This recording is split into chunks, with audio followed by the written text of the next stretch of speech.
زمونږ د صوبې خړومبې غټه خبره ده چې کوم دا بجټ پیش شو دا د صوبې په تاریخ کې پړومبي ځل د غټې پښتونخوا یعنی د لوی پښتونخوا بجټ پیش شو ځکه چې کومې قبایلي اضلاع هغه پړومبي ځل زم دي زموږ په صوبه کې او پړومبي ځل د هغې اضلاع او زمونږ د کم چې سیټل اضلاع دا پړومبي ځل باندې یو غټ بجټ د لوی پښتونخوا لپاره پیش شو دا یو ډېره تاریخي خبره ده دویمه خبره دی کې دا ده چې دا د صوبې د تاریخ د ټولو نه لوی بجټ دی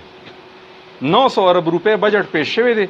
900 ارب روپے بجټ د صوبې په تاریخ کې چې ته دومره غټ بجټ نه دی پیش شوی درېمه خبره کم چې ترقیاتي بجټ کې چې کم ترقیاتو لپاره کمې پیسې خودي شوي دي دا هم چې ته د صوبې په تاریخ کې دومره غټ ترقیاتي بجټ نه دی خودي شوی یعنی زه به تاسو له فکر درکم 319 ارب روپے چې کمې دي زمونږ د سیاسي چې کم زمونږ مخالفین دي هغوی دې ځل وی چې دوی به د 100 ارب نه هم کم ترقیاتي بجټ پیش کوي ځکه چې دوی د پیسو بندوبست نه دی کړی زه د هغوی د معلوماتو لپاره دا ویل غواړم چې تاسو د 100 ارب نه کم یادولې صوبه کې د 319 ارب روپے ریکارډ ترقیاتي بجټ پیش یعنی 900 ټوټل 319 پکې دا ترقیاتي بجټ دی بیا د هغې نه علاوه ښه دې ته وګورئ په سند کې د سند بجټ زمونږ نه ډېر زیات دی هغه چې کم دی زمونږ نه 285 ارب روپے چې کمې دي د هغوی ترقیاتي بجټ زمونږ نه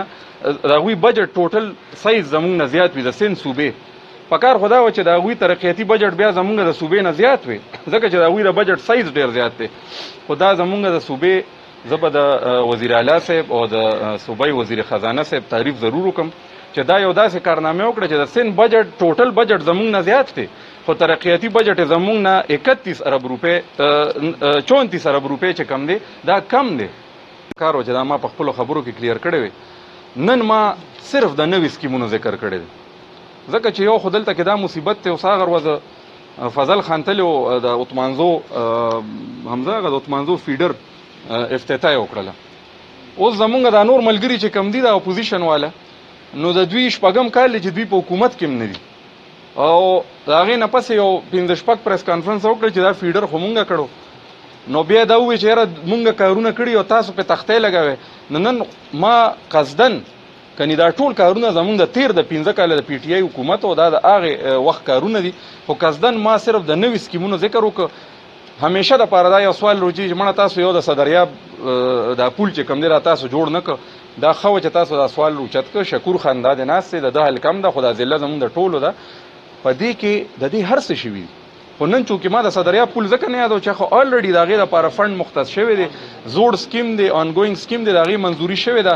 دې بجټ پورې صرف انتظار و چونکې بجټ چې څو پورې د بجټ دا ورځې راشي په هغې کې د زړو سکیمونو دپاره هم پیسې ایښودې کېږي او د نوي سکیمونو دپاره هم ایښودې کېږي نو انشاءالله چې دا بجټ په 30 جون پاس شي د دغې دپاره محبوب وروره پیسې هم شته دا نه چې نشته دی خو صرف د 30 جونه پورې انتظار دی او څه پکې د اوبو مسله هم وي چې اوبه کمې وي پکې کار کېږي باقي چې کم د هغوی ټیکنیکل ګوره پول داسې خو هم نه جوړېږي چې لکه اوس نن پول جوړ شي او بله ورځ بیا راوغورځېږي د هغې دپاره سایل ټیسټینګ چې څنګه شکور خان وي داسې نور ټیسټونه کولي هغه هر څه موشو پیسې ولې ایښودي د 30 جون نه پس به تاسو وینئ انشاءالله په هغې به تیزۍ سره کار خو که تاسو داسې ما نه بیا غواړئ چې زه درته زاړه سکیمونه را شروع کړم نو ما سره بیا زاړه دومره آنګوینګ سکیمونه دي او خو زمونږ ملګري دي په شپږم کال په اپوزیشن کې ناستي څوک وله ووټ ورکوي نه او دوی چې مونږ یو کار مونږ وکړو مکمل کړو دوی وایي دا خو مونږ منظور کړو اوس کیدای شي دا مو وایي چې دا هر څه خو مونږ چې ته په خوب کې په سوچ کې لیدلي وو او دا مونږ منظور کړو خو چاته هم غږ نه کړو هلکه پرون نابله ورځ پرون بلکې بجټ دغه شوی دی پیش شوی دی پرون بجټ پیش شوی نن زه تاسو لرالم د ای ډي پي کتاب ما سره دی په ای ډي پي په کتاب کې دا سکیمونه ریفلیکټ شو نو چې تا کله د دې سکیمونو ته چې کم زموږ سیاسي مخالفین دي هغوی دا خبره کوي چې دلته کې موږ ډېر سکیمونه کړي او په دوی په خپل هغه برید ته وایي او دوی په خپل هغه تختې لګ نو هلکه چې تا دومره غټه توره کړې نو هغه وخت یې ولې دا خبره نه کوله چې دا په دې 400 دپاره څه کړي مونږ چونکې زمونږ ذمهواري د صوبې هم ده خو زمونږ بیا چې خپل د ضلعې چې کومه ذمهواري ده زمونږ دپاره هم ډېره زیاته اهم ده زه به درته دا ووایم چې په دې ضلع کې دا دوه پارټیانې تاسو نومونه یې زه نه علم ما ته ضرورت نشته تاسو یې پېژنئ هم د دې 400 صحافیان یې دا دوه پارټیانې داسې چې دی بار بار حکومت کړی دی، بار بار راغلی دي او دی بار بار دا دعوی به کولې چې موږ ضلع 400 له ډېر څه وکړل. نن به زه تاسو ته هغه سکیمونه ښیم چې کوم د ضلع 400 دپاره په دې بجټ کې منظور شو، او دا نه هغوی خبره نه کوم، د ای ډي پي په کتاب کې دا راغلی. نمبر 1 400 د میډیکل کالج دا زمونږ د 400 دپاره ډېره لویه خوشخبري ده، او دام د خوشحالۍ خبره ده چې نه په سوات کې میډیکل کالج شوی دی چې د وزیر اعلی صاحب ضلع ده،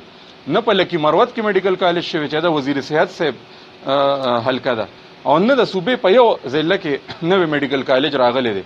دا زمونږ غټه کامیابي ده، او زه د وزیر اعلی صاحب او د وزیر خزانه صاحب او د وزیر صحت صاحب خاص کر زه ډېره زیاته شکریا ادا کوم چې زمونږ دا خبره چې مونږ ورته کومه کړې وه هغې باندې هغوی لبیک ووې، او د ضلع 400 خلکو له دا خوشخبري وړه چې میډیکل کالج، او دا میډیکل کالج د دې چې کومه تخمینه لګولې ده په دې بجټ کې، نو دا 1 ارب 30 کروڑ روپۍ چې کمې دي دا د دې میډیکل کالج تخمینه لګېدلې ده. دویم، میډیکل کالج خو خپلې فایدې دي، هغې سره ضلع روچتېږي، هغې سره اکټیویټي جنریټ کېږي، کمرشل اکټیویټیز ورسره جنریټ کېږي. میډیکل کالج سره به زمونږ د ډسټرکټ هیډ کوارټر هسپتال چې ټول عمر تاسو په تنقید کړی دی، ډسټرکټ هیډ کوارټر هسپتال دې سره اپګریډ شو، دا ټیچنګ هسپتال شو، 500 بیډ شو، په 3 شفټو کې شو، څنګه چې د حیات آباد میډیکل کمپلیکس ته داسې بوز د 400 میډیکل کمپلیکس شي 500 بیډ، په دې به ځان له 1 ارب 50 کروڑ روپۍ خرچه راځي. سی سی یو آی سی یو څومره چې سہولیات په یو ماډرن هسپتال کې موجود وي، دا دویمه د 400 د خلکو دپاره دا خوشخبري ده. هر وخت خراب خبرونه راځي، د میډیا ملګرو ته دا ریکویسټ چې د 400 خلکو ته دا ښه خبرونه اوس ور وړاندې کړي. نمبر 3 مونږ به د هر تحصیل هم خیال ساتو، ځکه دا 3 تحصیل دي په 400 کې. د تحصیل شب قدر دپاره وومن اینڈ چلډرن هسپتال منظوري په دې بجټ کې ورکړی شو، دا ځان له 30 کروڑ روپو پروجیکټ دی چې دا به د تحصیل شب قدر دپاره وومن اینڈ چلډرن هسپتال بالته کې سټیټ آف دی آرټ نوی وومن اینڈ چلډرن هسپتال بالته کې جوړیږي. نمبر 4 تاسو چېرته په 400 کې د ټریفک سیګنل لیدلی دی؟ یعنی دا دونه بدقسمته ضلع ده چې نور خو پرېږده د ټریفک هغه سیګنل هم په دې کې نو. مونږ شکر الحمدلله دا کامیابي دې ځل حاصله کړه چې د 400 د تاریخ ړومبی فلای اوور دا منظور شو، په دې بجټ کې شامل شو، او دا به د غنی خان روډ چې کوم دی د کولاډیر په دې باندې به دا د 400 د تاریخ ړومبی فلای اوور جوړیږي، او د دې تخمینه لاګت چې لګولې ده په ای ډي پي بک کې شامل دی 20 کروڑ روپۍ دې لپاره ایښي دي. دویمه خبره، کوم چې د فاروق اعظم چوک او دغه کوم چې د ډي سي چوک ورته مونږ وایو د بازار چې کومه مسله ده هغې کې فیزیبیلیټي په دې بجټ په دې ای ډي پي کې کېښودله، چونکې موږ دا نه غواړو چې داسې طریقې سره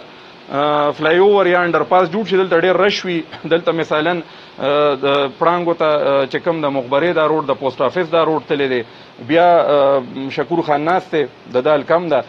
نوخار روډ چې کم دی، بیا مردان روډ دی، بیا تنګي روډ دی، بیا پیښور روډ دی. نو موږ ورته دا ټاسک حواله کوو وزیر اعلی صاحب چې د دې تاسو فیزیبیلیټي جوړه کړئ چې چرته انډر پاس جوړول غواړي په دې بازار کې، او چرته فلای اوور چې د خلکو کاروبار هم متاثره نشي. دا لږ موږ په احتیاط ځکه کوو، کنې دا به هم دې ځل اناونس شوی وي، خو په احتیاط یې ځکه کوو، موږ وایو چې کاروبار هم ډسټرب نشي، او که انډر پاس جوړېږي یا څه داسې جوړېږي چې خلکو ته تکلیف هم نه وي. بیا راځم نمبر 5 د سی این ډبلیو چې کوم روډونه شوي دي په هغې کې په تنګي تحصیل کې ښه کافي خالد خان ورپسې منډه والې ده، ښه کافي روډونه په هغې کې شوي دي. زما پالکه کې دغه شان د شکور خان پالکه کې د سی این ډبلیو روډونه زه به د هغې ډیټیل به موږ تاسو له درکو، خو چې کومه ټوټل روډونه شوي دي نو دا د 80 کروڑ روپو تاسو اندازه وکړئ چې ضلع 400 ته په دې بجټ کې څومره اهمیت میلو شو. د 80 کروڑ روپو روډونه صرف د سی این ډبلیو په مد کې د دې منظوري راله بای نیم. 80 کروڑ روپۍ مطلب دی چې دا 80 کیلومیټره شو، نو چې په 400 کې د 80 کیلومیټر روډ جال خور شي نو تاسو څنګه سوچ کولی شئ 400 به څومره ترقي کوي. بیا د اریګیشن دا زموږ امان الله صاحب ناست دی، د اریګیشن روډ چې کوم په دې دغه کې منظور شو چې د اریګیشن روډونه دي د 40 کروڑ روپو روډونه چې کم دي دا د ضلع 400 لپاره د اریګیشن روډونو په مد کې چې کم دي دا منظور شو. نو دا 80 او 40 چې تاسو یو ځای کې دینه جوړیږي 120 کیلومتره. د دین علاوه چې کم دی نو مخکې جیکا روډز او بیا ای ډی پی فنډډ روډز دا بیل را روان دي. نو ان شاء الله دا زما د ضلع 400 خلکو سره دا کمټمنټ دی چې تقریبا 170-180 کیلومتر روډونه چې کم دي دا به د ضلع 400 کې به دا خوريږي. او دا صرف تاسو ته ډومبه کال دا زموږ ډومبه بجټ دی، ډومبه فل بجټ دی ای ډی پی دا راته دغه خبرې کوم. ها د ایریګیشن محکمه ناسته ده یو بل غټه کامیابي دا زمونږ د ضلع لپاره ده او د میډیا ملګرو ته خواست چې دا لږ پبلیسایز کی. کوم چې زمونږ کابل ریور دی، کوم چې د کابل سین دی چې کوم دغه باندې راغلی دی دا موټروي دا پل که تاسو ګورئ د موټروي نه پخکته باندې چې کوم دا پل دی او بیا هغه رسېدلی دی تر د خیشکو پورې دې باندې زمونږ دا ټوله آبادي د نیسته ده او ډېرې زرداد دی او دغه شان نور په منځ کې دا کلي دي. که تاسو د نوخار اړخ ته وګورئ د دې سیند د نوخار سایډ ته وګورئ نو په هغې په تېر دور کې د سیلاب نه د بچاو دپاره فلډ پروټیکشن شوی دی. دې خواته دا اړخ چې کومونو دا غیر محفوظ و. مونږ د وزیر اعلی صاحب او د صوبایي حکومت زما د نور چې کوم زما ملګري هغوی شکریا ادا کوو چې د هغې دپاره په دې بجټ کې 1.5 ارب روپۍ صرف د دې پروجیکټ دپاره کېښودې. دې سره به د 400 چې کوم آبادي د دې اړخ ته د نوخار آبادي خو محفوظ وه، د 400 آبادي به هم دې اړخ ته محفوظ شوي. نو 1.50 کروڑ روپۍ چې کمې دي دا په دې ای ډي پي کې راغلي دي. دا زه ټولې تاسو سره ای ډي پي خبرې کوم، زه درته هوایي خبرې نه کوم. ښه د تنګي پلی ډیم دپاره چې کوم د هغې د کنال سیسټم بحالي ده او د هغې د بحالۍ دپاره د ریهیبلیټیشن دپاره 15 کروڑ روپۍ چې کمې دي دا د هغې دپاره ایښودې شوي دي. د هغې نه علاوه چې کومه ځمکې زموږ په ضلع 400 کې د سیم او تور چې کومه خرابې کړي دي، اسیب چې پکې کم وي هغې خرابې کړي دي، د هغې دپاره 17 کروڑ 50 لاک روپۍ چې کمې دي دې وخت کې صوبایي حکومت په دې بجټ کې کېښوي. چونکې زمیندارۍ یو دغه دی لکه زموږ د خلکو زیات د زمیندارۍ دغه دی او د هغې نه خلکو ته ډېر لوی تکلیف دی. دا ټول ما تاسو ته میګا پروجیکټس مخې ته کېښودل. ټوټل چې د دې